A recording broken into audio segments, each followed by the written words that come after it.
When we talk about sour beer, we like to think we know what we're about to taste, but does it really do these amazing beers justice? We've invented lots of other words like farmhouse and wild, but the more words we use, the more loose those definitions get. However, down at Urban Farmouse, which is part of Redchurch, they know exactly what they mean. So I've come down to their little brew house in Bethnal Green to find out exactly what it means from James, one of the men who was there at the very start of the craft brewing revolution.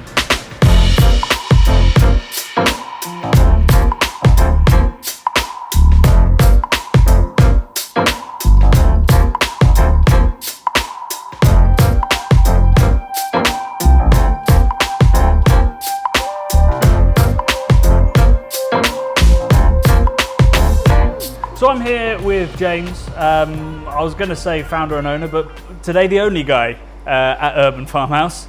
I guess firstly, tell me a little bit about your journey and how you've ended up doing what you do, and then we'll get into what Urban Farmouse is. Yeah, so I was really lucky some years ago now when the Colonel just started to do an internship there. I literally turned up, asked if I could sweep the floors, make a mess, get in the way, and then I was there for kind of part-time doing bits and bobs and learning and stuff for about a year and a bit, and then through Evan met Logan at Beavertown.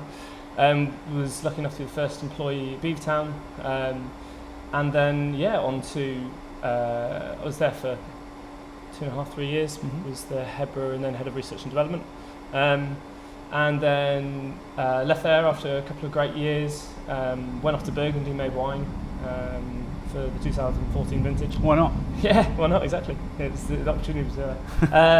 And then came to Redchurch to first kind of build up the brewery as it was at the moment, as it was at the time, which was in this building in Bethnal Green, and then build the 30-barrel brewery up in Harlow, get that all up and running, and then take on Urban Farmouse, the new project, which is where we are now.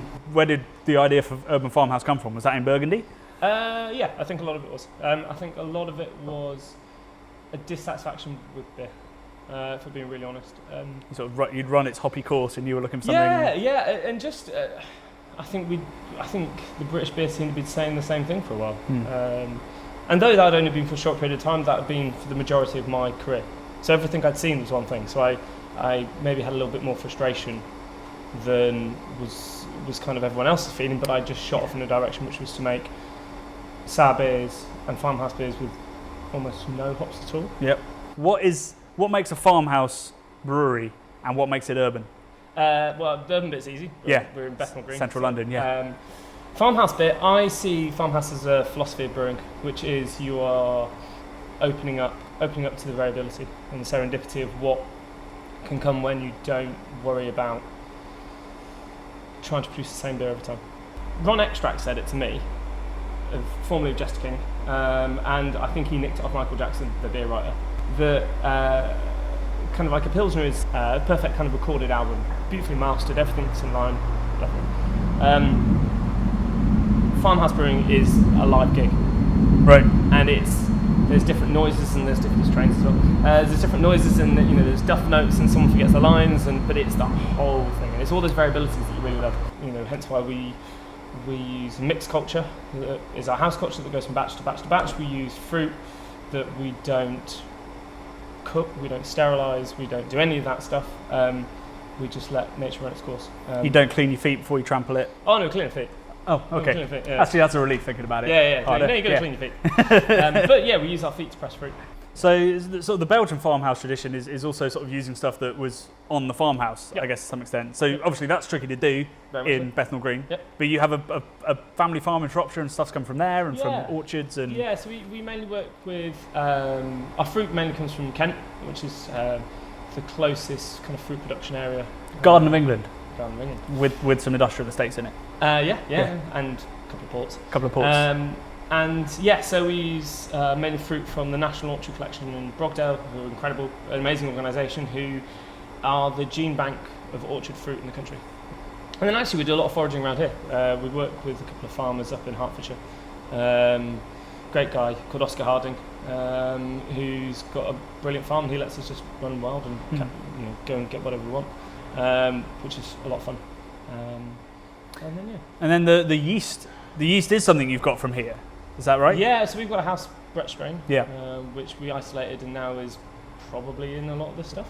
Probably. Yeah. We've got house saison strain that we use in every single batch. Our lactobacillus has been cropped for 70-something batches now. No idea what's in it. Yeah. Now, how do you go about? So you found it, I presume, like on a wall or in some wood or something. The Brett strain, which we had isolated by the guys at Imperial College. It's a couple of home brewers. Right. Brilliant. Exactly the sort of people you need to know. They isolated the Brett strain and were like, well, it's pretty new. We've not seen it before. So you can call it whatever you want. So we call it Cyril. Yeah, that's what came to my mind too. Yeah, exactly. Why Cyril? Because there's a pub called Brodie's, King William IV. Yeah. Best pub in the world. With the brewery. Yeah. Yeah. It's by my house. And they've got a jazz band, that like OAP Jazz Night. I think it's first or last Thursday of the month. Oh, East London. And Cyril was, hopefully still is, the drummer. Was? Well, he's 90-something, so... Cliffhanger. Check it out. Well, let's try some beer rather than just talk about it. Let's go for Onskins cherry. Really black, beautiful cherries, really, really dark. And then foot macerated by myself and Jack. And then straight into a sour wort and then naturally fermented. It's a good start. It's a good colour. I just want to make wine. like, honestly, I just like... I mean, it is beautifully done in that you get that big hint of sweetness which you get with wine, sort of a perceived sweetness. So there's loads of almost cherryade, and then it mellows out and you get the Brett, the hay, that farmhousey kind of thing that we associate coming through, and then a bit of mustiness on the finish as well, which is obviously very winey. Yeah. So we employ winemaking techniques from that are picked up in Burgundy, which are usually a brewer would make a beer and then as a primary, and then in a secondary add the fruit. What we do is we ferment the fruit, the whole fruit, and nothing but the fruit, so help me God, and our feet. This we foot macerate the fruit, and then chuck in all the skins, all the pulp, all the juice, all the stones. A lot of the flavours in the skin, and then the stones have this amazing thing that when you ferment them, they start breaking down and giving kind of almondy qualities. I don't want to, though this is very red, I don't want to make fruit juice. No.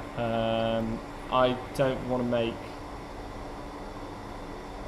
beer that's a child's drink, which I think a lot of people try with fruit. I can assure you, if you gave that to a child, yeah. Fuck it. So you were saying to me earlier when we were wandering around and having a little tour that to some extent anyone could kind of make what you make, they just don't have the opportunity or perhaps the bravery to do it. Yeah. When I said that, and I do mean it, it's that there is nothing, if someone has the inclination to make these beers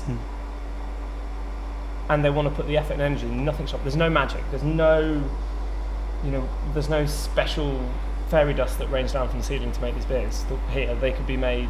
Well, there's your Brett, your unique Brett. Yeah, but there's lots of other... Cyril. There's lots of other unique Bretts, and they'll be, different and, varying cultures all over the world. If someone wants to do this, they can, and I believe they really should. But it's the opportunity that we have here to do this, which is extraordinary. To produce these beers in the middle of London is mental, but we're pulling it off. And I think if brewers a lot of the time work in breweries that have very, very fixed ideas about what they are and what they're doing, and actually I think if some brewers in kind of restrictive situations, which I'm very lucky to not be in, but if they had a little bit more free reign, I think the scene would be a lot healthier for it. Well guys, I have no idea how I'm going to cut that down into about 7 minutes, but I can assure you, despite him claiming that anyone can make this kind of stuff, even if that's true, what is made here is completely unique, and if somebody tried to recreate it, they'd end up with something slightly different, but possibly equally as wonderful. So guys, if you do see any Urban Farmhouse, do pick it up, and if you get down to the tap room, which is open from mid-August onwards. Mid-August onwards. Renovation at the moment, but okay. Thursdays, Fridays and Saturdays. Come down and try these beers, and try all of them because they're all sensational. James, thank you very much for the tour and for the beers.